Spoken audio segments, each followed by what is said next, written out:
Good afternoon. You're just in time for comprehensive news right here on KBC Channel 1 Lunchtime News. I'm Regina, Manyara, and it is the 2nd of September 2021. My counterpart right at the bottom of your screen is none other than Madam Lucy Maura. Now, to those stories that have been making headlines so far, you can now call a hotline number 719 to report any cases involving malpractices in the administration of the COVID-19 vaccines. Health Principal Secretary Susan Mochache says the ministry is doing all it can to ensure the vaccination exercise is not only seamless but effective. She was speaking at the Jomo Kenyatta International Airport on Thursday morning when she received 358,200 doses of the AstraZeneca vaccine from the Canadian government. Kenya has received a major boost in its war against the coronavirus pandemic following a donation from Canadian government of 358,200 doses of AstraZeneca vaccine. The plane carrying the vaccine touched down at Jomo Kenyatta International Airport Thursday morning. Health Principal Secretary Susan Mochache lauding the Canadian government for collaborating with Kenya in ensuring the war against the COVID-19 pandemic is won. On a robust, sustained vaccination campaign against COVID-19. Therefore, this donation certainly and obviously could not have come at a much better time. The PS warning rogue facilities administering vaccines to Kenyans without the authorization of the ministry. She says the crackdown on such facilities will continue and those found their licenses will be revoked. We are not interested to see more facilities because it costs. It will cost you your career as a health worker. It will cost you a license as a health facility. So that is a continuous process. All the vaccines that we have in this country are offered free of charge to the citizens. Acting Canadian High Commissioner to Kenya, David Anthony, expressed his country's commitment in enabling Kenya put its foot forward in the fight against the deadly virus. For Canada, we strongly believe that no one is safe in this pandemic until everyone is safe. Canada recognizes that COVID-19 poses a unique and truly global challenge. It is in our common interest to work together to defeat this pandemic as a global community. Dr. Willis Ahwale, the chairman of the COVID-19 task force, say there are a number of Kenyans are evading the second jab of the AstraZeneca vaccine to wait for the Moderna vaccine. All these vaccines are the same. We have not reached a situation where we will have the luxury to choose which vaccine. In scarcity, you cannot do cherry picking. Health workers are currently undergoing training on how to administer the Moderna vaccine, which arrived in the country on Monday. The arrival of the consignment from Canadian government containing 450,000 doses of AstraZeneca vaccine is a great milestone and a step in the right direction in intensifying war against COVID-19 pandemic that has caused death, destabilized and ravaged the economy of this country. From Jomo Kenyatta International Airport, I'm Timothy Kipnusu. The government of Kenya there ramping up the capacity in as far as the COVID-19 vaccination exercises are concerned. Now, off to Nakuru, where Narok and Nakuru county leaders have identified an equal distribution of forest resources as a main trigger of perennial skirmishes in the region. The leaders, who met in a bid to find a lasting solution to protracted tension that has so far left 7 people dead in the recent past, urged the local communities to share their resources. Speaking at the Likia settlement scheme where 2 counties border each other, representative drawn from the main communities in the area expressed concern that an equal distribution of resources remain a key trigger to fighting.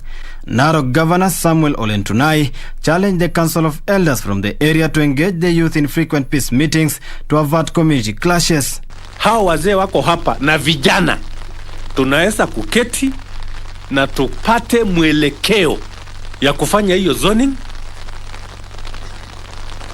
na tupate upatanishi na kila mtu apate share yake na tumanage vizuri na tulishe ng'ombe yetu na wale wanalima wa manage upande zao na tufanye kwa amani na tuishi kwa amani Kama hii shida ni hii mzito iko hapa, let's actually do something so that tusiendelee kupoteza maisha, tusiendelee kuwa na shida mingi sehemu hii. Narok County Commissioner Evans Achoki and his Nakuru counterpart Erastus Mbui warned those undermining security meetings that they face arrest and prosecution.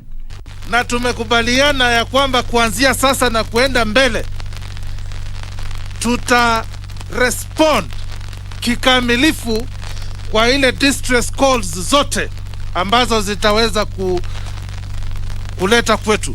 Sheria itauma na itauma vibaya. Wewe kwenda nyumbani ukijua hivyo. Wewe unatoka Nakuru, wewe unatoka Narok. I'm not mincing my words. Members of Parliament Muitalel Olekenta of Narok North and his Njoro counterpart Charity Gadhambi called upon national government to beef up security in the prone area. Sisi tutakaa na serikali, tutakaa pamoja na tutajaribu kusuluhisha hii maneno. Lakini mambo ya msituni ni kitu hata sisi tunasema itatuongezea tena chuki na ndio hatutaki. Magari tumeombea lot of locations ziongezwe ndio kuwezesha services za wananchi. Tunaomba police stations and depots, bado tunangoja, lakini hatutavunjika moyo.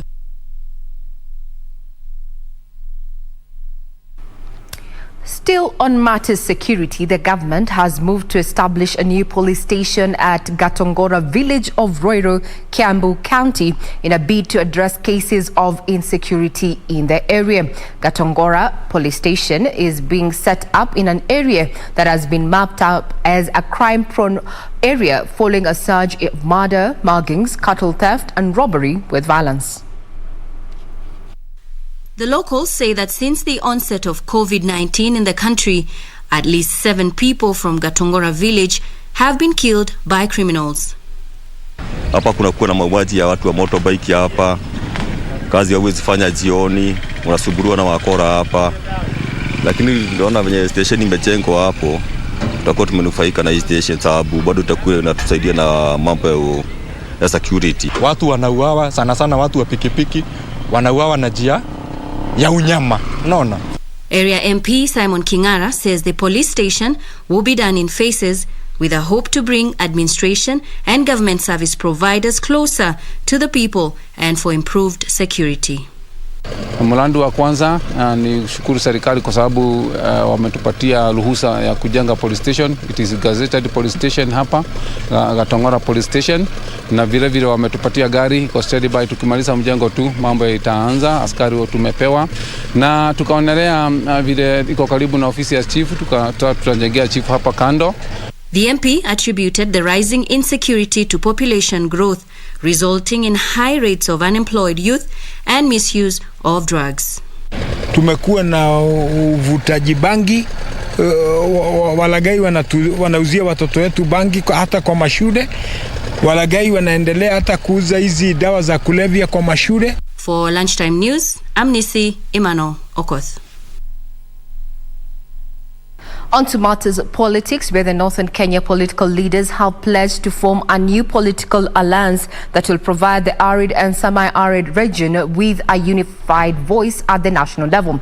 Now, led by Treasury Cabinet Secretary Ukur Yatani, the leaders said the movement will bring together like-minded leaders keen on seeing ourselves on the decision-making table at the national level. The meeting endorsed a Treasury Cabinet Secretary as a Northern Kenya spokesperson.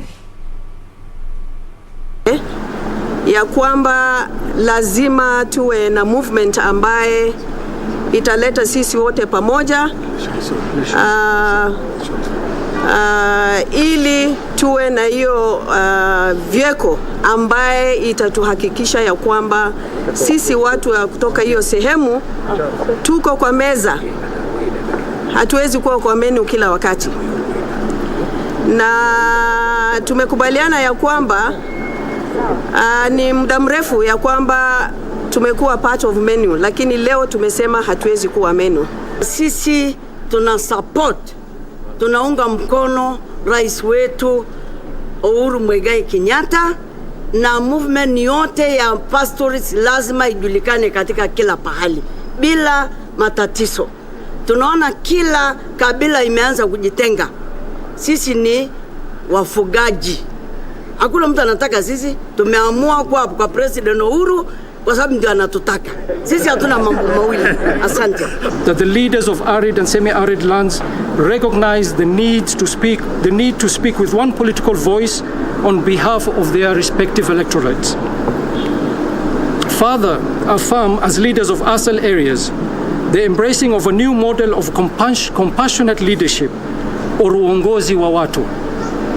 Declare accordingly the formation of a political movement to be known as the UPIA movement. Proclaim that the UPIA movement will unite residents from ASAL areas to articulate a common political position and objectives for the 2022 elections. We've agreed that today, and we've all unanimously agreed that we are going to take ourselves seriously for the benefit of our people, speak in one voice, and ensure the current ongoing discussions will not be left behind. For all the people here today, we support our President, Honorable Uhuru Kenyatta, and the political direction that's going to give to us. We support him, we support his alliance, and will fight for our fair share of our own voice over the resource of this country to benefit, for us to be on the political discussion table, to be not only a participant in the agenda, but importantly be an intrinsic participant in the current ongoing political discourse. Well, that is happening. Some of the stories that you're keenly focusing on is that we are keeping tabs on a meeting between the former premier and leader of ODM party there, Raila Odinga, where he said he's going to be meeting a section of Meru leaders in a hotel within Nairobi. We'll be keeping tabs on that. For now, the Northern Eastern region is united. Now, crossing over to matters health, where medics in Naivasha Sub-County, Nakuru, have raised concern over the rising number of pregnant women infected with the COVID-19 disease. Naivasha Sub-County Hospital, that also serves neighboring residents of Nyandarua, Kiambu and Narok counties, has in the meantime run out of the COVID-19 vaccines. The situation remains the same for the last 1 week. At the Naivasha Sub-County Hospital, 4 women waiting to deliver have tested positive to COVID-19, and with one more of them losing her baby following a premature delivery. The hospital superintendent, Dr. Angeline Idhondeka, says the fourth wave has been more lethal, affecting large number of women, with many of them in need of oxygen, whose demand has oversurpassed the supply. In the fourth wave, and we've had one lady who had a neonatal delivery, and then within a few hours the baby had neonatal symptoms of COVID-19, and unfortunately we lost that baby. So we also had bad outcomes in 2 moms. We lost one mom who had COVID-19, and that was before she had delivered. She noted that in the past, the majority of their patients in the isolation ward were male adults aged over 60 years, but this has changed, with a high number of young people currently being admitted. In this new season, we're also finding that also women are getting more equally affected, and previously it was mostly the people over 60 and were also mostly male, but this time we are finding that even pregnant women and younger women are also getting severe COVID-19 disease. The medic noted that currently the hospital's isolation ward, whose capacity is 12, is overwhelmed, forcing them to transfer some of their patients to Bondeni in Nakuru. One of the health workers, Janet Wanjiku, who is involved in the ongoing vaccination exercise, singled out the high turnout against low doses as a major challenge. Watu ni wengi na unapata ni mhudumu mmoja tu anahudumia hawa watu. A total of over 9,000 people, majority of them male, have been vaccinated at the facility. Suleiman Yeri, Lunchtime News. Stakeholders in the health sector are calling for elimination of barriers to access of digital information for the visually impaired. Now, the stakeholders who spoke during Kenya's first ever dinner in the dark for the visually impaired in Nairobi noted that challenges of COVID-19 pandemic have affected people with disabilities who face multiple forms of digital exclusion, such as lack of computer-assistive technology. During Kenya's first ever dinner in the dark for the visually impaired, held at the Trademark Hotel in Nairobi, the need to ensure digital inclusion for the visually impaired could not be overemphasized. I wish to note that today's experience is the first in the series of several events, together with our partners culminating in marking the World Sight Day and World White Day, to be marked on 13th and 14th October 2021. These are days of reflection and advocacy for eye health, with the aim of making the highest attainable standards of health accessible to persons with visual impairment. The council each and every year we get a request of about 10,000 mobility devices, and what the government can provide is only 4,000.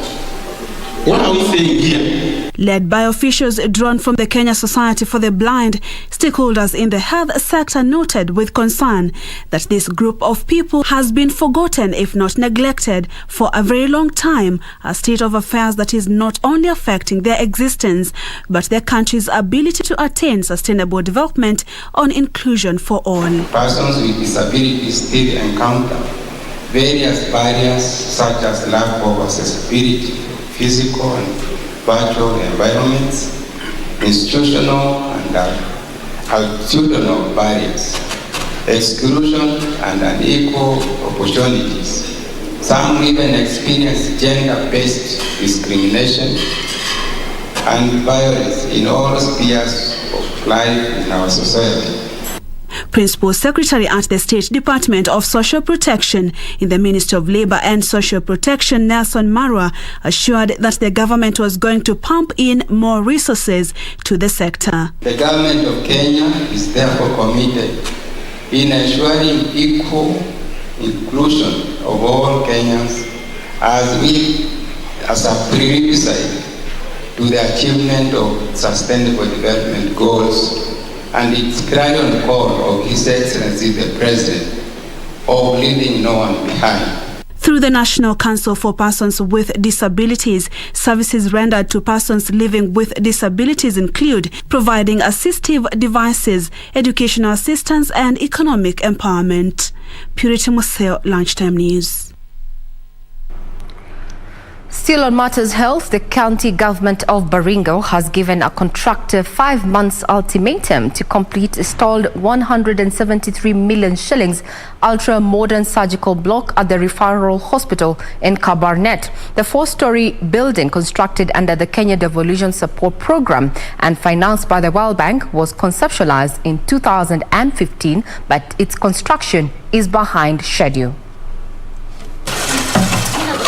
Though the county blames the delay to modification of the design, the contractor has been given until February 2022 to complete the project, which kicked off in 2015. First initial design haikuwa na provision ya theater and most of other facilities. The theater, the ICU and a few other facilities. Lakini wakati waliporudi kwa drawing board na wakajadiliana, wakaona kuna umuhimu wa kuwa na operation theater katika hii block, so hiyo sasa ikawa ni a different design mpaka irudiwe, alafu ndo mabadiliko hizo zirekebishwe katika plan. The county's health chief executive officer, Dr. Richard Rotich, said the project, which is currently 40% complete, will greatly alleviate congestion in general wards at the level 5 facility. Zile challenges ambayo tulikuwa tumepata hapo mbeleni tulitatua, na sasa project sasa inaanza kuendelea. Contractor alikuwa amepatiwa kumaliza hii mradi by February next year, 2022. The improved design, according to Dr. Rotich, will accommodate more rooms, including the intensive care unit, a theatre, administration block, dialysis center and recovery rooms. The county is also in the process of employing more personnel to man the new facility upon its completion.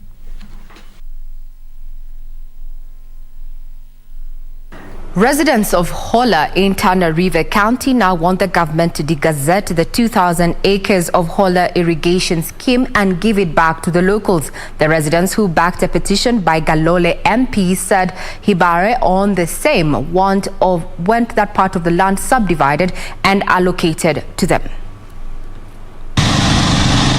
Residents of Hola in Tana River County and area leaders told the Parliamentary Committee on Environment that the idea of de-gazettement was timely because residents want to settle and get title deeds. A large section of Hola town is reportedly owned by National Irrigation Authority, and there are claims that some of the land was grabbed by influential individuals and buildings erected. Locals, however, say the National Irrigation Authority has failed to utilize the land allocated for irrigation, and part of it should be de-gazetted and allocated to them. Mimi nataka katika hiyo petition iwekwe muji ambayo hiyo mahali haitapandwa pamba wala mahindi, lakini hizo miji ziwe recognized, kwa sababu irrigation bila binadamu sio irrigation. Tunataka hiyo ardhi kuwe de-gazetted, na hiyo mji senator ametaja mpaka maendeleo. Hii watu, kuna watu wanasumbuliwa na fulazi, wakae hapo sehemu za maendeleo, sehemu za Rebai, hiyo Matanya, wakae kama Wakenya wengine. According to locals, 6 villages which are homes to some of the victims of the Mau Mau War of Independence are within the scheme. Hii petition ya mheshimiwa ni kilio yetu, amezungumza ni maoni yetu, tafadhali mchukulie uzito na hiyo sehemu hiyo gazetted. Galole MP Said Herbai petition, which was tabled in Parliament last month, comes at a time when Water and Irrigation Principal Secretary Joseph Irungu early July warned that those who were encroaching in Hola irrigation scheme land shall be evicted and buildings demolished. Off to Kiambu, where the Kiambu governor, James Nyoro, says his administration will reconstitute the bursaries committee and formulate a new policy on how to issue bursaries to the needy and deserving students. Nyoro said that he has received numerous complaints, including allegations of corruption in the issuance and filing of bursary forms.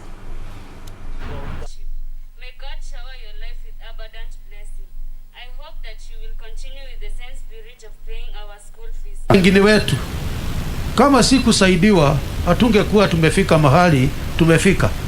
Kwa hivyo you may not know, waheshimiwa, you may not know what you are doing by kusaidia huyo mtoto, lakini maishani mwake atakukumbuka na atakuombea. Ati tunapigana na ufisadi, na ufisadi si ule ya kuiba ile pesa mingi. Ufisadi ni kupea hata mtu ambaye hatakiwi kuchukua hiyo bursary. And this time round I've been discussing with the waziri hapa, na nimemwambia tutafanya 2 things. One thing that we are going to do is to reformulate the bursary allocation committee so that it is more representative.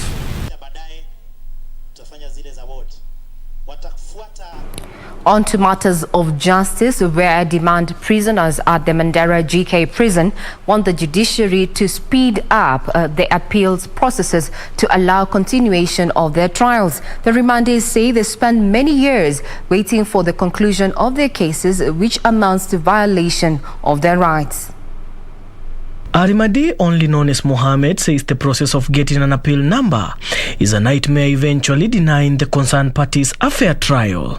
Ndera, ile shida tuko nao, tuna watu wa kamba mrefu hapa, tumeandikiwa appeal to commission. Come here just for one way or the other, and we appeal and ask for price lenience in the judiciary members for us to be considered while our case are on process, because sometimes Mandera Senior Principal Magistrate Peter Wasike promised that the court is doing all that is possible to ensure the remandees are accorded justice, and it is up to the High Court to speed up the matter. The court has undertaken as the link and the liaison with our High Court in Garissa that we will liaise with the in charge of this prison so that we get those particulars of those people who have lodged their appeals, so that we write directly to the Deputy Registrar in Garissa on the issues of appeals.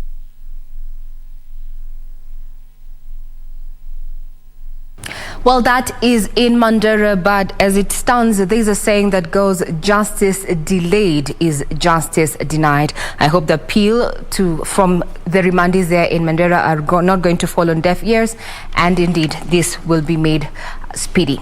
Now, we take a quick breather. We'll be right back with what has been making headlines, including why you need to keep or rather save a date with KBC Channel 1 come 4 p.m. Do not go away. We'll be right back.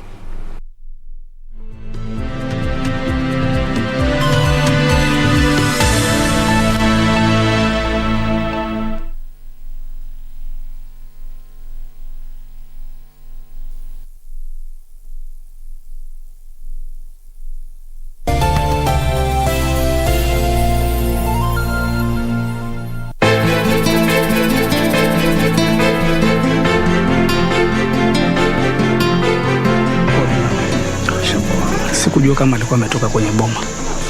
Hujua vijana siku hizi wana matatizo. Sasa nimefanya nini mimi? Ha?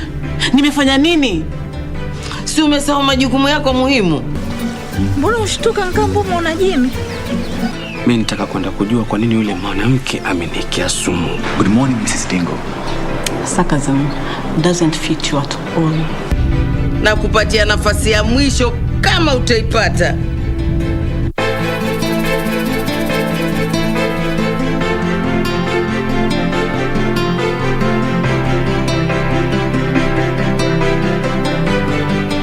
Quiero amarte de una forma diferente, de otro modo.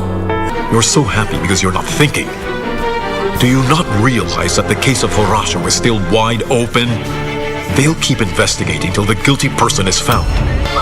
Let go of me, Lucio. Let me go!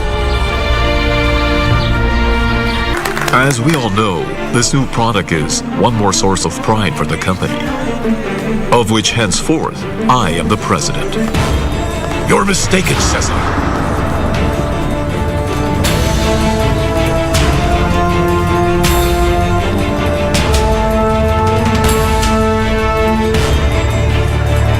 De una forma diferente, de otro modo, nunca igual al de otra gente, respetando tus espacios.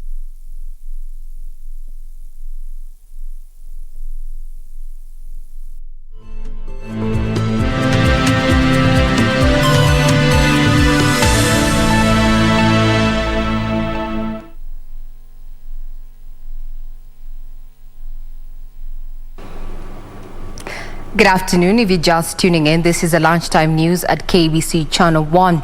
And I'm Regina. Manyara. My sign language interpreter is none other than Lucy Mwaura there. Just to bring you up to speed and to remind you that we are streaming live and we welcome your feedback. So far, those who have logged in from Nairobi area, thank you very much. Now we cross over to Nakuru, where the Ministry of Education has directed heads of learning institutions not to send to pupils from poor backgrounds home due to lack of school fees, as the practice was working against the government's 100% primary to secondary school transition policy. Speaking in a mop-up exercise for learners in Nakuru, Principal Secretary, State Department for University Education and Research, Ambassador Simon Nabukwesi, urged school heads to provide a solution to needy students instead of sending them home.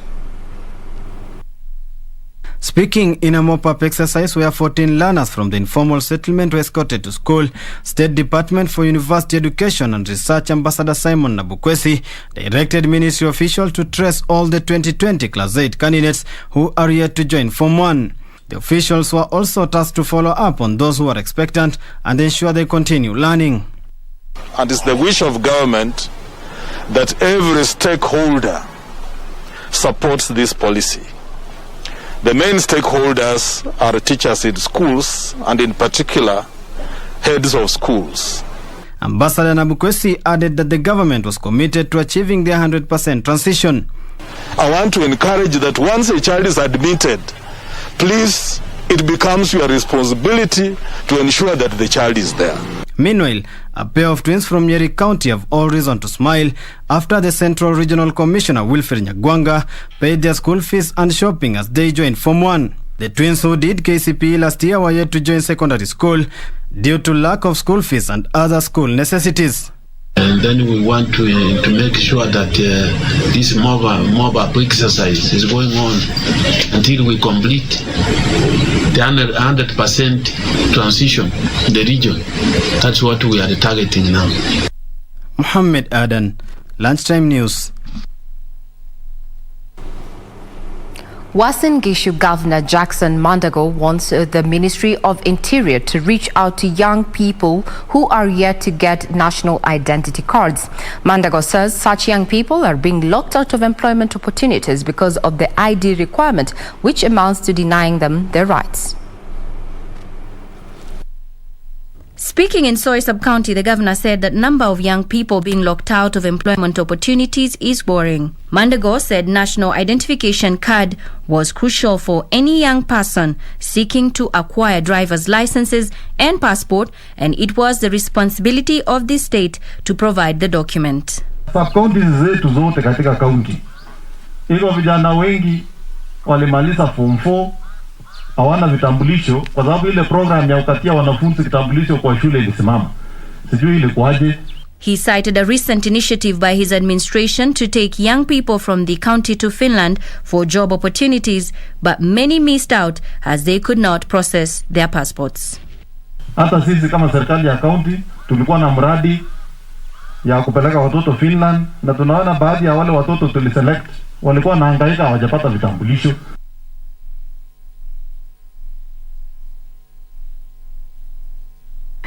Now to poultry farming. Poultry farmers in Machakos have adopted cage farming that is said to have better returns. Farmers who have ventured into the new system says it is profitable and does not require much labor, though experts warn it is detrimental to the welfare of the chicken being reared. Coletta Kalondo Musimi, a farmer from Mbiuni, quit employment to concentrate on the new way of poultry farming taking roots in the area. Coletta said she roughly makes 7,000 shillings a day from 100 crates of eggs. Ikiwa from 1 day old to 3 months, hapo ndio unapatanga challenges. Lakini from there zikianza kutaga mayai hazikuangi na kazi mingi, hazikuangi na magonjwa sana. In a day, I normally collect 26 crates. 1 crate has 30 eggs. So, mostly, that is the number of eggs I normally collect. Dr. David Ruiru, the County Director of Veterinary Services, confirmed that many farmers are investing on the battery cage system due to lack of returns. It's a new way of keeping birds, especially layers. And it has advantages and disadvantages. Dr. Dennis Bahati, an expert with Africa Network for Animal Welfare, says the system interferes with natural behaviors of the birds, which include nesting, flying, physical movement that lead to metabolic disorders. One thing that is very key with this system is when it comes to welfare concerns, especially on the bird itself. These animals are actually quite confined, and there are quite a number of natural behaviors that are infringed. Number one being they can't move around, and even natural behaviors like nesting and also flapping their wings. It's actually quite constricted.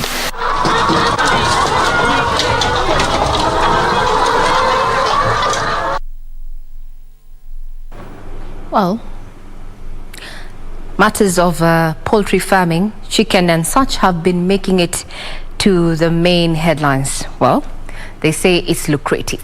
Now, bang worth 1.1 million shillings and lotto machines have been destroyed in Kericho by the security apparatus, and during the exercise at the Kericho police station, led by the County Commissioner Kamau Karungo and County Police Commander Salas Gishonge, at least 2,000 rolls of bang, which were seized in Kipsitet, after they were abandoned by the roadside, were set on fire.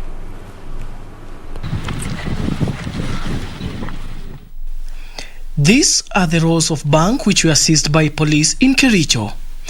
According to Kericho County Commissioner Kamau Karungo, it is suspected that the person hired to transport the drugs might have disagreed with the owner in the process and abandoned the luggage. Transporter na mwenye bangi, mwenye mzigo walikosa kuelewana. Na walipokosa kuelewana, hiyo bangi ikaanza kushukishwa na transporter, pengine ili mwenye mzigo atafute transport ingine. He said one more sack was later found in the same area. It is suspected the bang may have originated from Tanzania or neighboring Nyanza regions. Then later again, the same area, the chief wa hiyo area akaitiwa gunia ingine ilikuwa na tindo 67, lakini tungetaka kusema hii bangi sana inatoka upande wa Tanzania, na upande wa Nyanza ambao tunapakana na hawa. Also destroyed were 63 lotto machines, which were impounded in Brock, Kapsoit and Manyara trading centers. Na bangi tuko na lotto machines ambazo ni 63 ambazo zimeshikwa area ya Brock, Kapsoit na mahali inaitwa Manyara.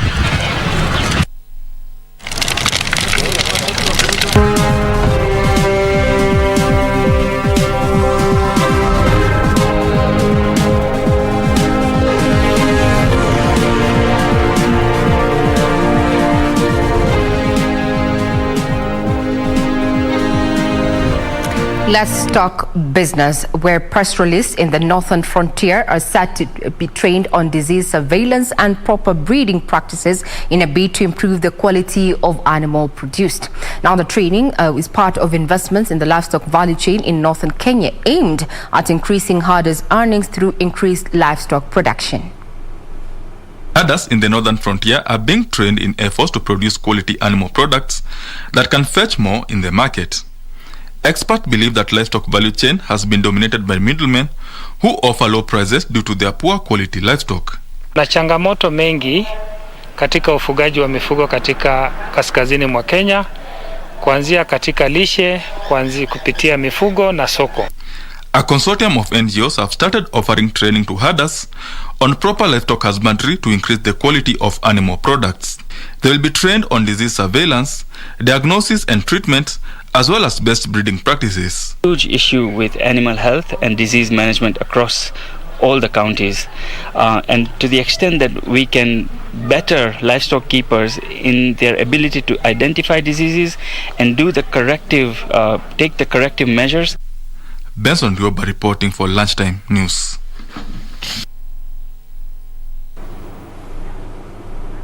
The Kenya National Commission for UNESCO has urged the government to embrace artificial intelligence for disaster risk reduction to strengthen disaster prevention approaches. The commission argues that technology is a way to go in dealing with such disasters such as floods and drought. The world is increasingly facing disaster risks in form of, among others, floods, droughts, landslides, thunderstorms, fires and tsunamis.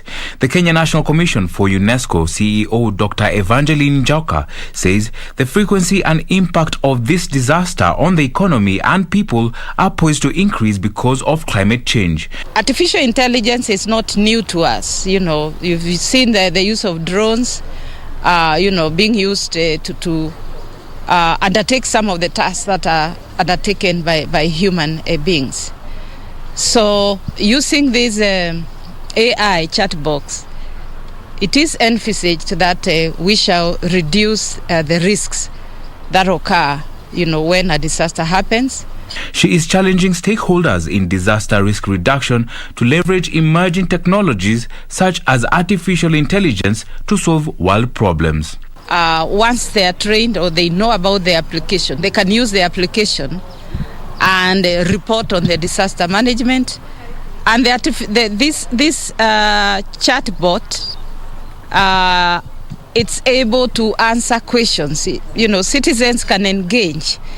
It's rather using artificial intelligence or knowing how to handle an emergency as far as disasters are concerned. Once they go back to their organizations, their institutions, the counties, because we have representatives from both national government and county governments, so they will also be training their staff, who will also in turn even train the local community, because the plan for this is to have as many people as possible to uptake this technology. She said with the launch and piloting of the artificial intelligence chatbox mobile application, the future of disaster management through timely reporting and response will be revolutionized.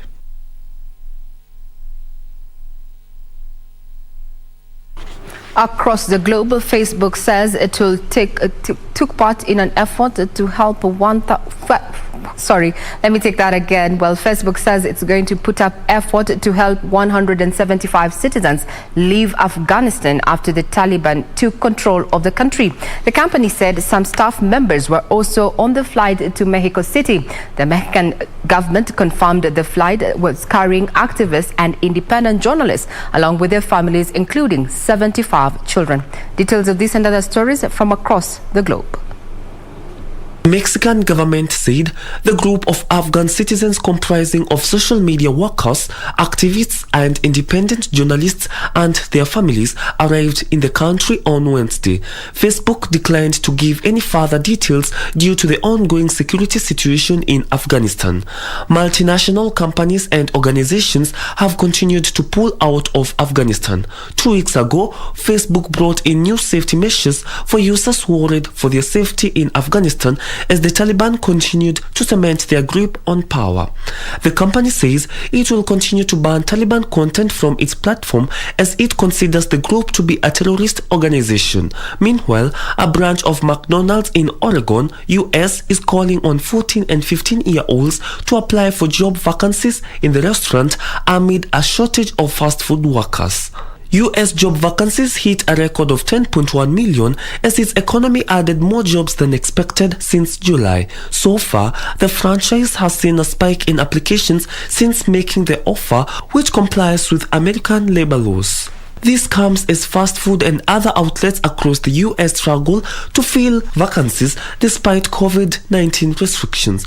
McDonald's has also announced it will be raising hourly wages to reach an average of $15 per hour at company-owned restaurants across the country. Finally, Beijing-based ByteDance, the owner of TikTok, says it will shrink its financial services unit and that it plans to sell its stockbroking operations amid China's tightening grip on financial technology industry. ByteDance has operations in Hong Kong and mainland China. China has been tightening scrutiny, requiring fintech companies to set up financial holding companies if they meet requirements to do so, as Alibaba's fintech affiliate Ant Group was forced to do earlier this year, a move that tightens capital requirements. Back to the local scene, there was a 12.7% decrease in the overall tax contribution by the banking industry in 2020 to 104.8 billion shillings. This has been attributed to, among others, reduction in the corporate tax rate from 30% to 25% and pay-as-you-earn, higher band from 30% to 25%, as well as VAT from 16% to 14%.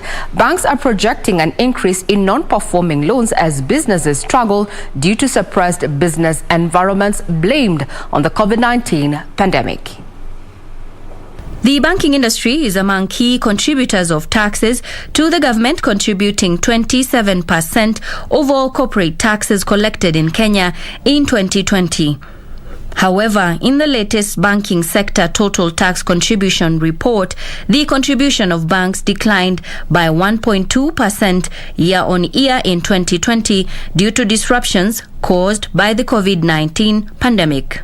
This was compounded by a decline in corporation tax and pay-as-you-earn after the government reduced their rates from 30% to 25% and from 16% to 14% respectively in efforts to cushion Kenyans from economic shocks caused by COVID-19 disruptions.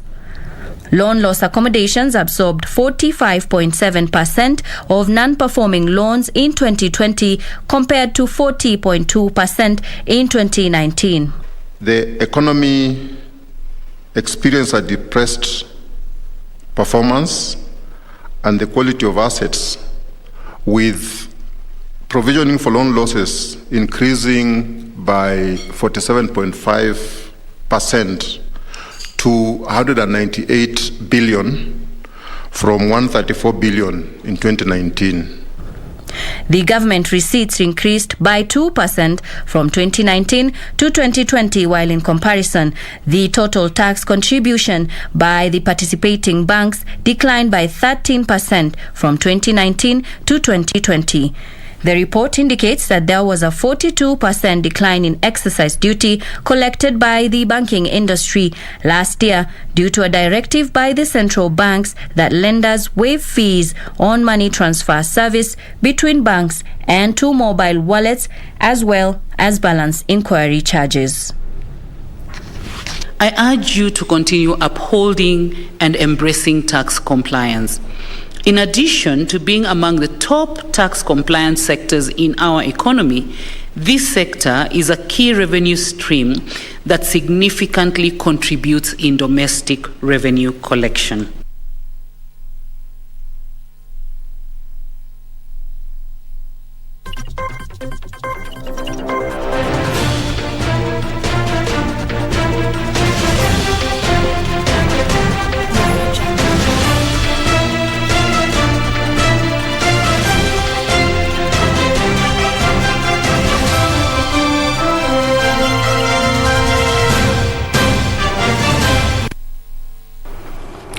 To the sporting arena, where Cristiano Ronaldo broke the all-time